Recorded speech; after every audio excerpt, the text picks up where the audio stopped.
Hello, hello, hello. Good evening, everybody. My name is Shubham Jagdish and welcome back to the channel. So, बच्चा party business studies उर्फ commerce का हम नया सब chapter लेकर आए हैं जिसका नाम है टाइप्स ऑफ कंपनीज। यार बच्चा पार्टी, अब आप लोग मेरे को कमेंट सेक्शन में ये लिखकर बताओ कि मेजॉरिटी स्कूल्स में 2028 का सिलेबस फॉलो हो रहा है, जो कि फॉलो होना चाहिए, लेकिन अभी भी कुछ स्कूल ऐसे हैं जो 2027 का सिलेबस फॉलो कर रहे हैं and which is not the right syllabus. अगर आपके भी स्कूल में ऐसा हो रहा है कि instead of business studies ISC के अंदर कॉमर्स पढ़ाई जा रही है, तो वो रॉन्ग नंबर है। लेटेस्ट सिलेबस आप देख लें, उसी के अकॉर्डिंग पढ़ाई करें। लेकिन उसके बावजूद भी अगर किसी को पुराना ही सिलेबस पढ़ना है तो उसका प्लेलिस्ट आप हमारा चेक कर सकते हैं। मैंने लास्ट ईयर के सिलेबस के हिसाब से बनाया हुआ है, आप वो पढ़ लो। एंड बिफोर आई बिगिन, मैं आपको बताना चाहता हूं कि टाइटन्स जैसा फ्लैगशिप प्रोग्राम लाइव है हमारे एप्लीकेशन के ऊपर, जिसके अंदर हम ये 3 बुक सेट्स आपके घर पर डिलीवर करने वाले हैं। टाइटन्स एक फ्लैगशिप प्रोग्राम इसलिए है क्योंकि मैं और मेरी टीम इस पर्टिकुलर बैच के अंदर तीनों सब्जेक्ट्स लाइव पढ़ाएंगे एंड मात्र 10,000 इसका फीस होने वाला है। इसी में ही बुक सेट्स भी इंक्लूडेड है, मतलब आपका पूरा सिलेबस एटलीस्ट मैं 2 बार तो खत्म कराऊंगा ही कराऊंगा। तो और उसके बात आपको यह बतानी है कि हमारा एप्लीकेशन डाउनलोड कर लें, ऑब्सेशन नाम से मिल जाएगा, आईओएस के ऊपर भी, एंड्रॉइड के ऊपर भी। क्यों एप्लीकेशन डाउनलोड करना है मेरी जान? क्योंकि ये फ्री मटेरियल का एक सेक्शन है, इसके ऊपर हम नोट्स अपलोड करते जाते हैं जैसे जैसे वीडियोस अपलोड करते जा रहे हैं।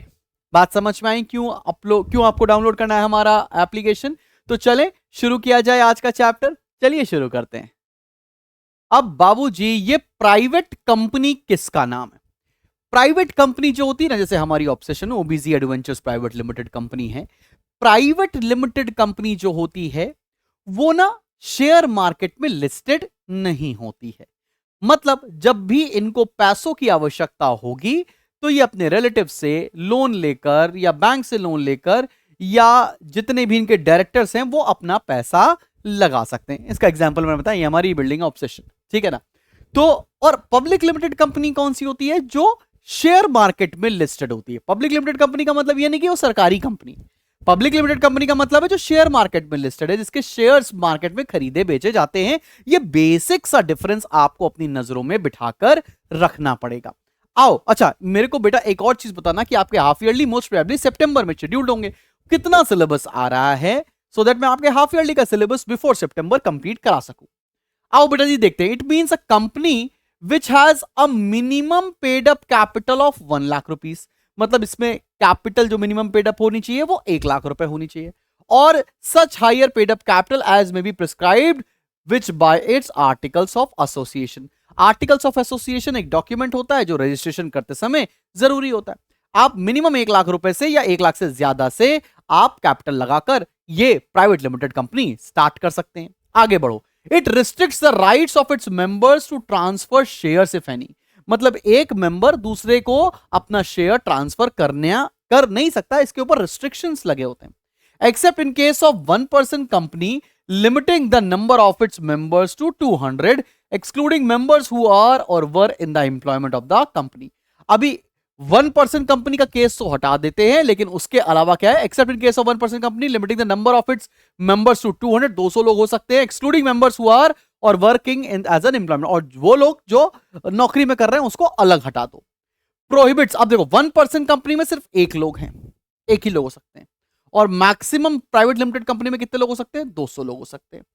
Prohibits any invitation to the public to subscribe to any securities of the company. मतलब ये जो प्राइवेट लिमिटेड कंपनी है ये जनरल पब्लिक से पैसा रेज नहीं कर सकती है in the form of its shares.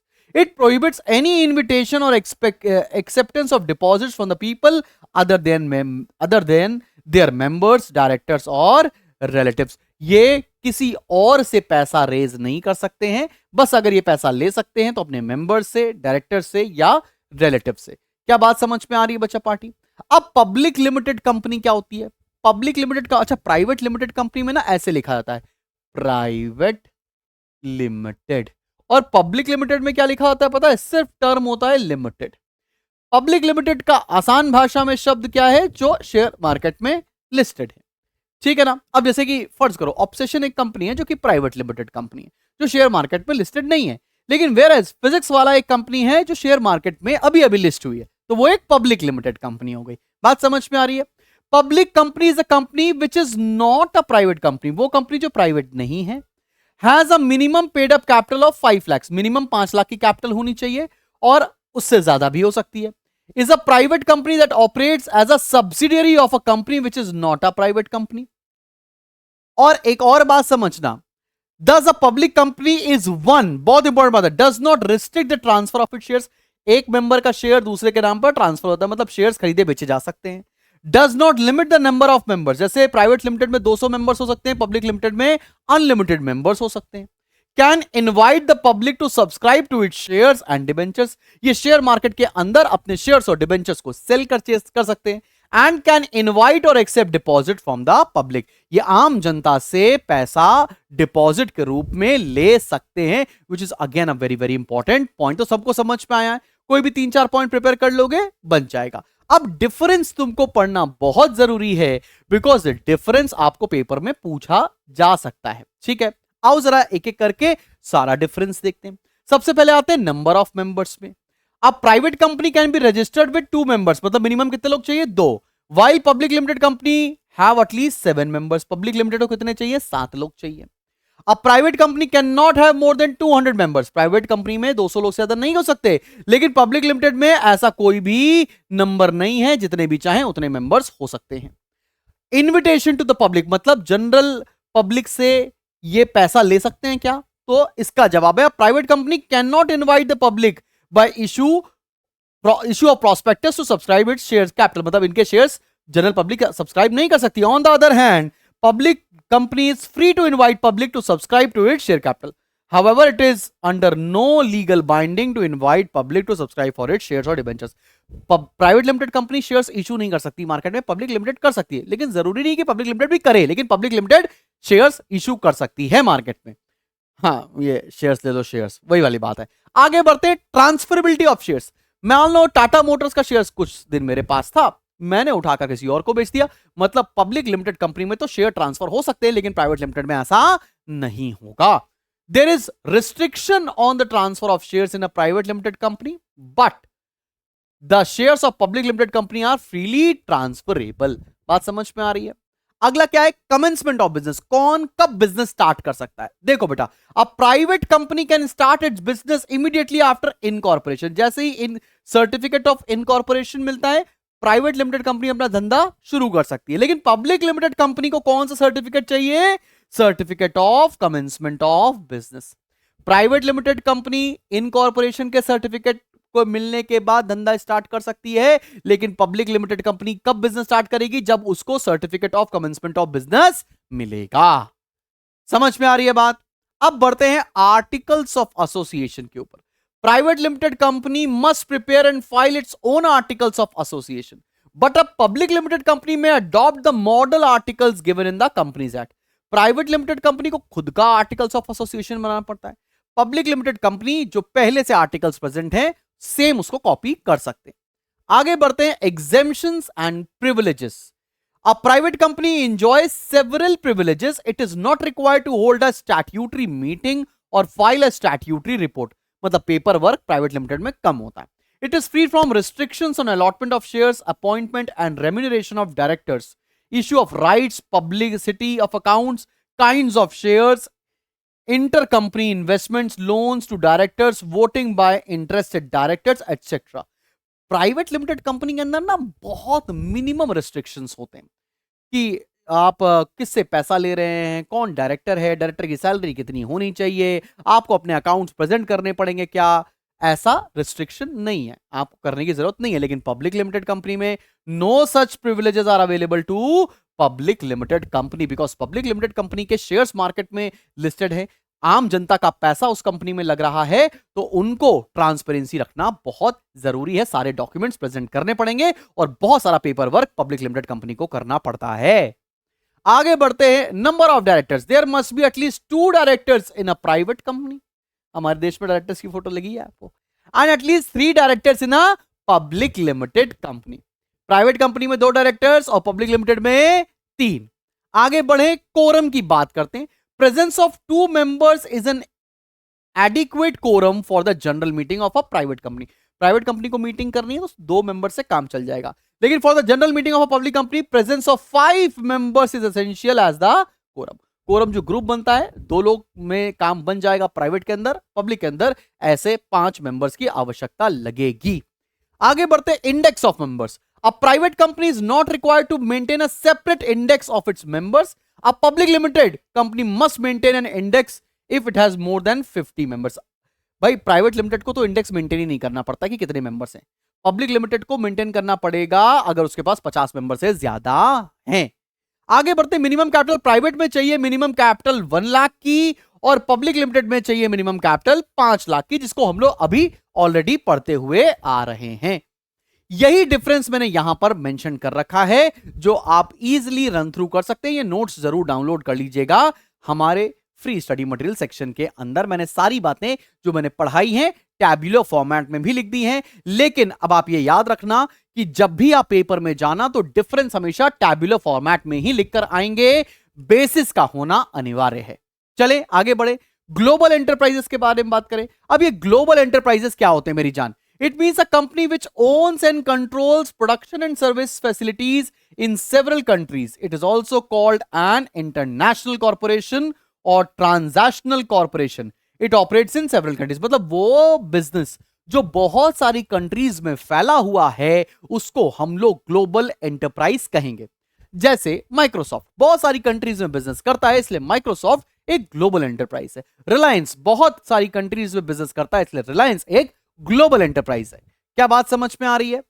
अब तुम्हें पता होने चाहिए इसके कैरेक्टरिस्टिक। सबसे पहला क्या है? लार्ज साइज, बहुत बड़े लेवल का बिजनेस होता है। अ multinational corporation is generally giant in size. Some of the multinational corporation owns and control assets worth $1 trillion. Their annual sales turnover is more than the gross national product of many small countries. अभी तुमने Nvidia का example सुना था? Nvidia करीबन $4 trillion की company का valuation है उसकी, more than the entire GDP of our country. तो इतनी बड़ी बड़ी भी ग्लोबल कॉर्पोरेशंस होते हैं। आगे, geographical dispersion. Multi national corporation carries business in more than 1 country. Multinational corporations such as Coca-Cola Corporation have branches and affiliates in as many as 70 countries. मतलब इनकी जो प्रेजेंस है, इनका जो बिजनेस है वो कई सारे देशों के अंदर फैला हुआ है। कोका-कोला कंपनी का बिजनेस 70 कंट्रीज के अंदर है। समझ रहे हो ना तुम? चलो बढ़ते हैं आगे। इंटीग्रेटेड स्ट्रक्चर, इसका मतलब a multinational corporation is usually complete industrial organisation comprising manufacturing, marketing, research and development and other facilities. अब जो ये मल्टीनेशनल कॉर्पोरेशन होते हैं इनका इंटीग्रेटेड स्ट्रक्चर होता है, मतलब सारे डिपार्टमेंट से खुद ही चलाते हैं। ये खुद ही मैन्युफैक्चर करते हैं, खुद ही उसकी मार्केटिंग करते हैं, खुद ही उसकी सेल्स करते हैं, खुद ही उसका रिसर्च और R&D का भी काम यही करते हैं। बात समझ में आ रही है? आगे बात करते हैं international management. The assets, stocks, ownership and management of a multinational corporation are international in character. It operates based on the best alternatives available anywhere in the world. Its local subsidiaries are managed generally by national of the host countries. अब मेरी बात समझना, मान लेते हैं Microsoft India में operate करती है, तो इंडिया में जो हेड होगा या इंडिया में जो माइक्रोसॉफ्ट चला रहा होगा वो कोई एक इंडियन ही होगा। तो कहने का मतलब है कि इंटरनेशनल मैनेजमेंट है, भले वो कंपनी अमेरिका की है लेकिन अलग अलग होस्ट कंट्रीज में अलग अलग बंदे उस बिजनेस को चला रहे हैं। समझ में आ रही है ना बात सभी लोगों को? फिर आते हैं ट्रांसफर ऑफ रिसोर्सेज। इसका मतलब क्या है? The operations of multinational corporations involve transfer of capital, technology, knowledge, entrepreneurship and other factors of production across countries. बात देखो, कोई नई टेक्नोलॉजी थी अमेरिका के अंदर, जिसने एप्पल कंपनी के अंदर अमेरिका में जिसने आईफोन्स लेकर आए, अब वो टेक्नोलॉजी बाकी के देशों में भी ट्रांसफर होगी जहां जहां पर एप्पल अपना मैन्युफैक्चरिंग या काम कर रहा है। तो ट्रांसफर ऑफ रिसोर्सेज होते हैं कौन कौन से? टेक्नोलॉजी ट्रांसफर होती है, नॉलेज ट्रांसफर होती है, एंटरप्रेन्योरशिप ट्रांसफर होती है और मैनेजरियल स्किल्स ट्रांसफर होती है एक कंट्री से दूसरी कंट्री पे। आगे बात करते हैं several forms. A multinational company में operate in host countries in various ways. Example, branch खोल के, सब्सिडरी खोल के, किसी के साथ जॉइंट वेंचर करके, कोई इंपॉर्टेंट प्रोजेक्ट्स करके जिसको टर्नकी प्रोजेक्ट्स बोलते हैं, फ्रेंचाइज देकर। It may set up subsidiaries in foreign countries to capture foreign markets for the sale of its product or to produce raw materials at lower cost.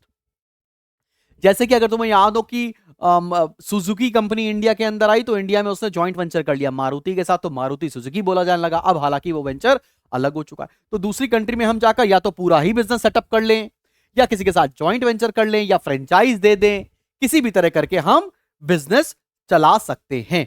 अब आते हैं types of global enterprise के ऊपर। यह बात याद रखना कि यहां पर आपसे पेपर में क्वेश्चन पूछा जाने की बहुत सारी उम्मीदें रहेंगी, ठीक है ना। पहला टाइप क्या है? पहला टाइप है फ्रेंचाइजिंग। फ्रेंचाइजिंग तुमने सुना होगा कि मैकडॉनल्ड्स की किसी ने फ्रेंचाइज ले लिया, डोमिनोज की किसी ने फ्रेंचाइजी ले ली, तो मतलब दूसरे का नाम और मैं उस नाम से धंधा करने लग जाऊं, इस स्टेप को फ्रेंचाइजिंग बोलते हैं। It is a form of multinational corporation grants firms in foreign countries the right to use their trademarks, brand names, patents, technology, etc. The firms getting the right or license operate as per the terms and conditions of the franchise agreement. तो दूसरे का patent, दूसरे के right, दूसरे का नाम इस्तेमाल करके हम बिजनेस कर सकते हैं और जो एग्रीमेंट आपस में तय होगा उसको फ्रेंचाइजिंग बोलेंगे। अगला क्या है? ब्रांच खोल देना। मतलब ब्रांच का मतलब क्या हुआ? कंपनी खुद ही ऑपरेट करेगी। अ मल्टीनेशनल कॉर्पोरेशन में open branches in different countries. These branches would work under the direction and control of the head office. The headquarters lay down policy guidelines to be followed by the branch. अब इसे मेरा obsession है, मान लो मैंने obsession का branch खोल दिया है लेट्स से लास वेगस के अंदर, तो क्या हो जाएगा भाई कि मैं ही उसको, मतलब मेरा हेडक्वार्टर जो कि लखनऊ में है उससे ही ऑपरेट करेगा वो लास वेगस वाली ब्रांच। लेकिन मैंने अगर बोला कि हाँ भाई आप कोलकाता में रहते हो, आप मेरे नाम से कॉमर्स की कोचिंग ऑब्सेशन के नाम से खोल सकते हो, तो इसे क्या बोलेंगे? फ्रेंचाइज देना। बात समझ में आ रही है? ब्रांच में कंपनी हेडक्वार्टर से गवर्न होती है, फ्रेंचाइजी में सिर्फ नाम, ट्रेडमार्क और ये सारी चीजें ट्रांसफर होती हैं। अगला है सब्सिडियरीज। इसका मतलब अ मल्टीनेशनल कॉर्पोरेशन में establish Holi own subsidiaries in the foreign countries. In the case of partly own subsidiaries, people in the host country also own shares. The multinational controls the board of directors of the subsidiary company and the subsidiary follows the policies laid down by the parent company. अब एक parent company है, उसने अपने अंदर एक छोटी company किसी देश के अंदर खोल दी तो उसको बोलेंगे सब्सिडरी कंपनी। ये पेरेंट कंपनी हो गई और उसके नीचे जो काम कर रही है सब्सिडरी कंपनी। सब्सिडरी कंपनी किसके आदेश मानेगी? पेरेंट कंपनी के। बात समझ में आ रही? एक नई कंपनी खोल दी है लेकिन उसको चला कौन रहा है? पेरेंट कंपनी चला रही है। अगला है joint venture. In this system, a multinational corporation establishes a company in a foreign country in partnership with a local firm for manufacturing or marketing some product. The multinational and foreign firms share the ownership and control of the business, जिसका मैंने example बताया। मारुति और Suzuki India के अंदर आकर Maruti Suzuki नाम से काम करने लगते हैं और इंडिया के अंदर कार्स मैन्युफैक्चर करने लगे, जिसका इसीलिए इसको बोलते हैं जॉइंट वेंचर। मतलब मैं फॉरेन की कंपनी हूं, किसी दूसरी कंट्री में जाके वहां की लोकल कंपनी से टाई अप कर लेना। चले भाई आगे बढ़े। अब है अगला लाइसेंसिंग। लाइसेंसिंग मतलब in this arrangement a multinational authorities authorizes a local firm in the host country to use its technology, trademark or other assets in exchange for a fee or royalty. It is an easy and low commitment mode of entry. मतलब मैंने licence दे दिया, मैंने बोला कि मेरा licence ले लो, मेरा नाम, मेरा ब्रांड मार्क, मेरे पेटेंट इस्तेमाल करो, बदले में मुझे एक डेफिनेट फीस दे दो। इसे बोलते हैं लाइसेंसिंग। अगला क्या है बेटा जी? Contract manufacturing. In this form a multinational authorizes a local firm in the host country to manufacture a product or a part of the product under a contract. It helps to save the cost of raw materials and labor. The multinational retains the right to marketing the product. ये आज की date में सबसे ज्यादा famous होने वाला काम है। अब मेरी बात सुनो, होता क्या है? काम यह है कि बेटा जी मान लेते हैं आपने कंपनी सुनी होगी नाइकी। नाइकी के जूते कहां बन रहे हैं? कहां बन रहे हैं? चाइना के अंदर, वियतनाम के अंदर। तो हो क्या रहा है भाई? चाइना ने कॉन्ट्रैक्ट मैन्युफैक्चरिंग कर रखी है बड़े बड़े ब्रांड्स के लिए, लेकिन ब्रांड्स की मार्केटिंग सिर्फ ब्रांड्स ही करेंगे। ब्रांड ऐसा क्यों करते हैं? ताकि उनका पैसा बच सके दूसरी कंट्री से जहां पे cheap labour, cheap raw material है, उसका इस्तेमाल कर लेना। अब है टर्न की प्रोजेक्ट्स। टर्न की मतलब बहुत बड़े बड़े प्रोजेक्ट्स। मतलब in this method the multinational corporation undertakes a project in a foreign country. The multinational constructs and operates an industrial plant from the beginning to the end। से India के अंदर Delhi metro का काम एक फॉरेन कंपनी ने, Japanese company ने किया था, शायद मैं नाम भूल रहा हूं, अगर आपको याद आए तो कमेंट सेक्शन में लिखकर बताना। And this is it from the entire chapter. बच्चा पार्टी इतना छोटा सा चैप्टर था, आप ये चैप्टर कंप्लीट कर लीजिए। कैसा लगा है आपको ये वीडियो जरूर बताइएगा कमेंट सेक्शन में लिखकर, और इसके नोट्स हमारे फ्री स्टडी मटेरियल सेक्शन से जरूर डाउनलोड कर लें। मिलते हैं नेक्स्ट वीडियो में।